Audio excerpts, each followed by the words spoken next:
I'm James. I'm the General Manager here at CFS, and today we're going to be talking about the options of what can be arranged with regards to the cremated remains or ashes.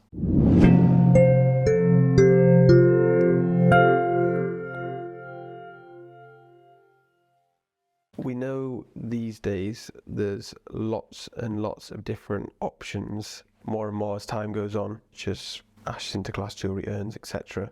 So what would you say are the options and what are the most common ones at the moment? Traditionally, burying the cremated remains in a churchyard or in a cemetery has been more common, but as years have gone on, the family have arranged scatterings at some council-owned cemeteries or even private scatterings where that may be a place where walks used to take place, for example, or parts of the world.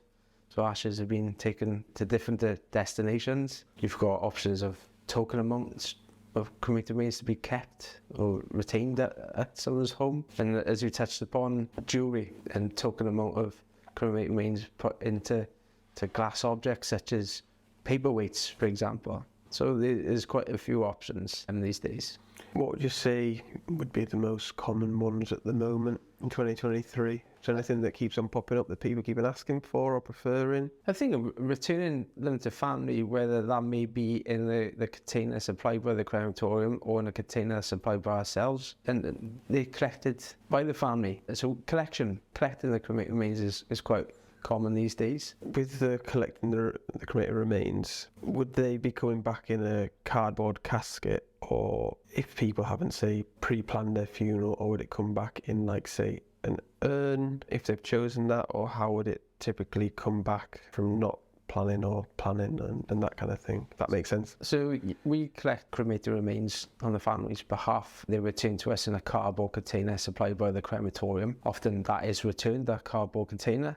Or if a family have put in a plan, which sometimes has been the case where a cremated remains casket with a plate has been requested, then that will be, cremated remains will be returned in that container then. And you have got the options of urns, scatter tubes or scatter pods. There's quite a few different designs and sizes of these items as well. So it's kind of quite varied really in what containers families request. And why do you think it's becoming more popular to put the cremated remains into, say, glass or jewellery or paperweights and that kind of thing? As a personal keepsake for family members or friends or whatever it may be, to keep that person close to them, so whether it may be a ring or a necklace, the jewellery. Often the cremated remains are kept at home, so they're close to their loved one. Some family members retain the cremated remains for when another family member passes away, potentially, so the ashes could be buried together.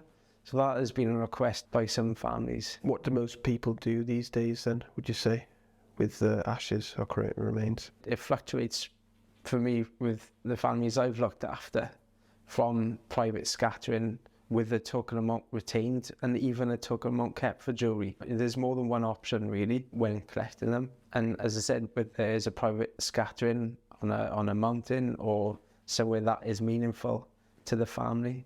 So I think, yeah, the cremated remains are going back to families a lot more than resting in a churchyard or a cemetery these days. And then that leads on to the next thing I was going to ask is, why are less people these days having their ashes buried? Would you say, I know it's kind of similar to the last question, but why do you think there's been that shift of less people burying them? It could go down to the shift of the cemetery that they wanted their loved one, for example, to rest in, may not have enough room, or there is no further interments of cremated remains, for example. You've got going from the traditional interment of families having more of an input and being able to kind of decide, actually, these are the options out there, this is what we would like to do them, jewellery, urns, as such. And I think the cost comes down to it. The council fees for burying cremated remains as well is quite high around the area.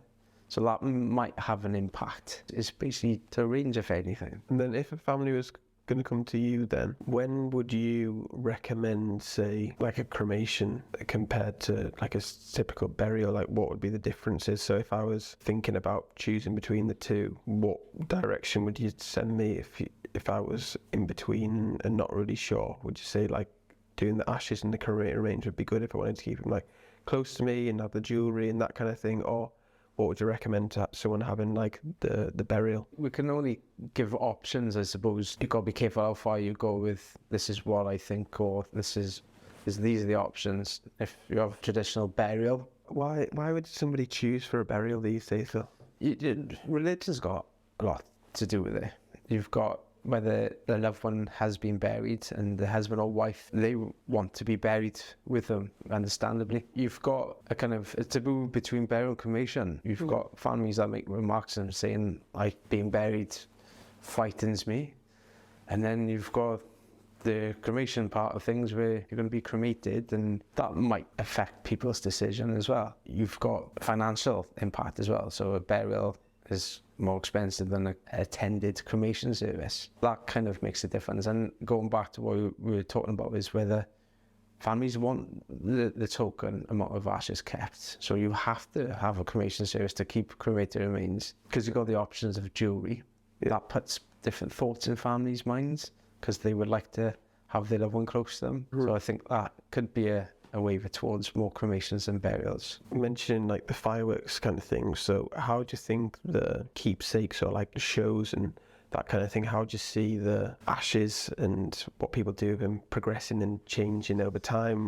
What's your like opinions on that, and where do you see it going? Yeah, so as you touched upon with fireworks, that is something that we've been informed of lately. The options of, so as loved ones cremate remains, ashes going into fireworks displays. I think it's going to be a lot more new options out there for families and what to do or what you can do with cremated remains. I have heard families have used ashes in tattoos, for example. It's quite vast, the choices. You got cremated remains and urns, jewellery, paperweights, glass objects, natural bio urns as well.